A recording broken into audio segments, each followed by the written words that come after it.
Shalom dan salam sejahtera. Bacaan renungan harian diambil dari buku Agar Kita Tidak Lupa. 4 April 2026, Sabat. Mari berdoa. Bapa Surgawi, hari ini kami mau membaca firman Tuhan. Kami berdoa, biarlah kiranya Roh Kudus Bapa masuk ke dalam pikiran dan hati kami agar kami bersedia menerima firman-Mu. Dalam nama Yesus kami berdoa, amin. Tajuk bacaan, Doktrin-doktrin asas.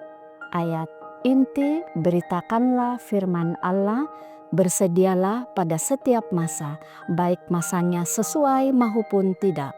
Tunjukkan apa yang salah, tegur dan nasihati mereka dengan seluruh kesabaran dan ajaran, karena akan sampai masanya mereka tidak menerima ajaran yang benar.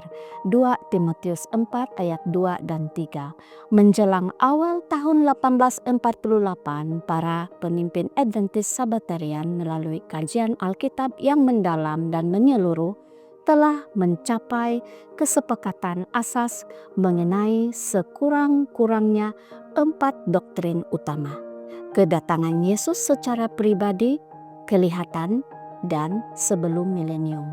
Pembersihan tempat kudus di surga dengan pelayanan Kristus di ruang kedua tempat Maha Kudus yang bermula pada Oktober 1844, permulaan hari pendamaian anti-tipikar, kewajiban untuk memelihara Sabat hari ke-7 dan peranannya dalam konflik besar seperti yang dimuatkan dalam Wahyu 12 hingga 14. Keabadian bukanlah sifat semula jadi manusia, melainkan sesuatu yang diterima hanya melalui iman kepada Kristus.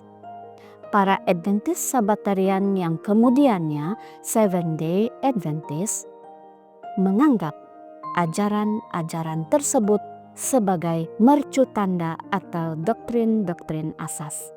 Ajaran-ajaran ini membezakan cabang Adventisme bukan sahaja daripada pengikut Miller yang lain, tetapi juga daripada umat Kristen secara umum.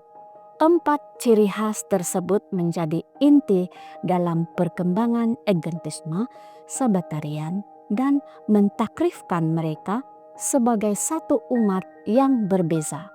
Doktrin-doktrin yang dikenali sebagai doktrin mercu tanda ini membentuk teras teologi gerakan yang tidak boleh dirundingkan.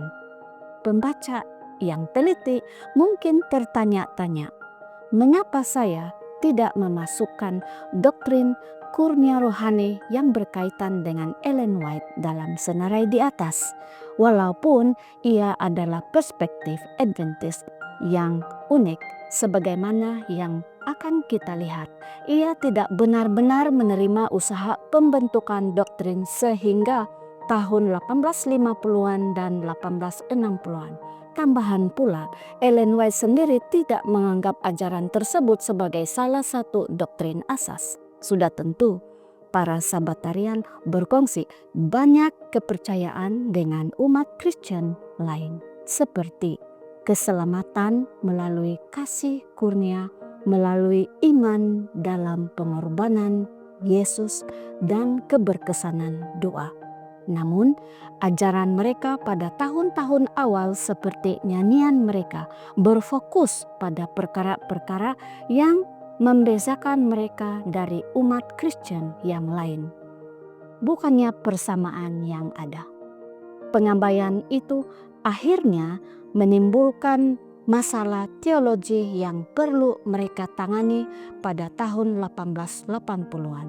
Namun, perbincangan lanjut mengenai topik itu akan dibincangkan kemudian. Buat masa ini, kita boleh bersyukur atas kejelasan dengan mana para pengasas Adventisme hari ke-7 melaksanakan tugas teologi mereka. Berita baiknya ialah sistem kepercayaan mereka adalah masuk akal. Demikianlah bacaan renungan kita hari ini. Tuhan memberkati kita semua. Amin.